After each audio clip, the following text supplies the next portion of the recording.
আমি যে মেডিসিনটি রিভিউ করব তার নাম অ্যাবডোলাক্স ওরাল সলিউশন। আমার আলোচনায় থাকবে মেডিসিনটি কেন সেবন বা ব্যবহার করা হয়, প্রস্তুতকারককে, এটার দাম কত, কোথায় পাওয়া যায়, এটা কোনো সাইড এফেক্ট আছে কিনা, কি কি সতর্কতা অবলম্বন করা উচিত। আপনি যদি মেডিসিনটি অতীতে ব্যবহার করে থাকেন বা বর্তমানে করছেন, তাহলে কোনো উপকার পেয়েছেন কিনা বা কোনো খারাপ দিক পেয়েছেন কিনা নিচের কমেন্টে লিখে আমাদের জানিয়ে দিন। মনে রাখবেন, মেডিসিনটি সম্পর্কে আপনার মতামত আমাদের সবার কাছে খুবই গুরুত্বপূর্ণ। আরেকটি কথা, আপনি যদি আমাদের চ্যানেলে নতুন হয়ে থাকেন তবে লাইক, শেয়ার অথবা সাবস্ক্রাইব করে সঙ্গে থাকুন। আর যদি অলরেডি সাবস্ক্রাইব করে থাকেন, আপনাকে স্বাগত জানাচ্ছি এবং ধন্যবাদ জানাচ্ছি। অ্যাবডোলাস একটি বাজারজাত নাম। এটি মার্কেটে নিয়ে এসেছে ইনসেপ্টা ফার্মাসিউটিক্যাল লিমিটেড।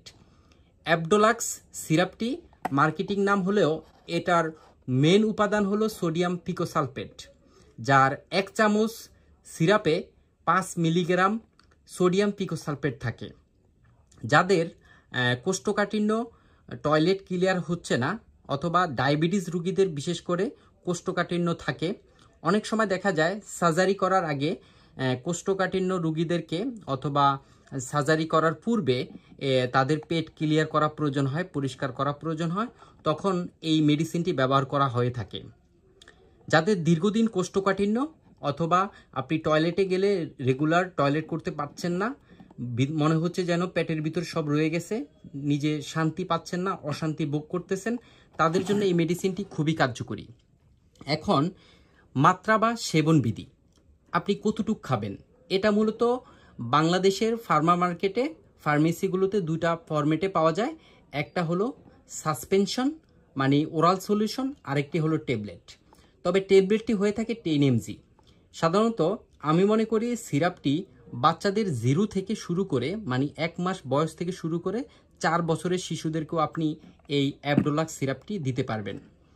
তো 1 মাস থেকে 4 বছরের শিশুদের জন্য পার বডি ওয়েটের হিসাব করে কিন্তু দিতে হবে।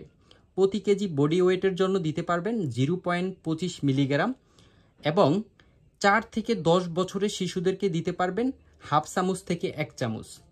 এবং এটি কখন খাবেন সেই বিষয়ে জানতে হলে আপনি সম্পূর্ণ ভিডিওটি দেখুন। আর যদি প্রাপ্তবয়স্ক হয় অথবা 10 বছরের উপরে, তাদের জন্য 5 থেকে 10 মিলিগ্রাম অথবা 1 থেকে 2 চামচ দেওয়া যেতে পারে।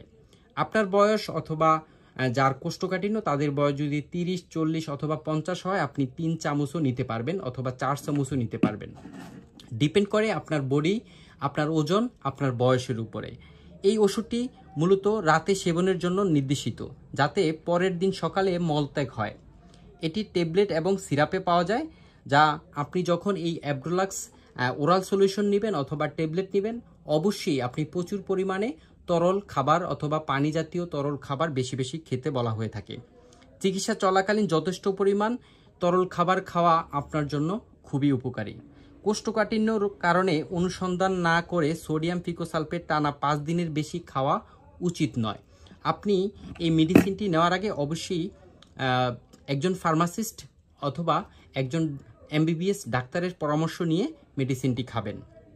পার্শ্ব প্রতিক্রিয়া, সাধারণত পার্শ্ব প্রতিক্রিয়াগুলো হলো পেটের অস্বস্তি, পেটের পীড়া, পেট কামড়ানো অথবা ডায়রিয়া, বমি বমি ভাব অথবা বমি।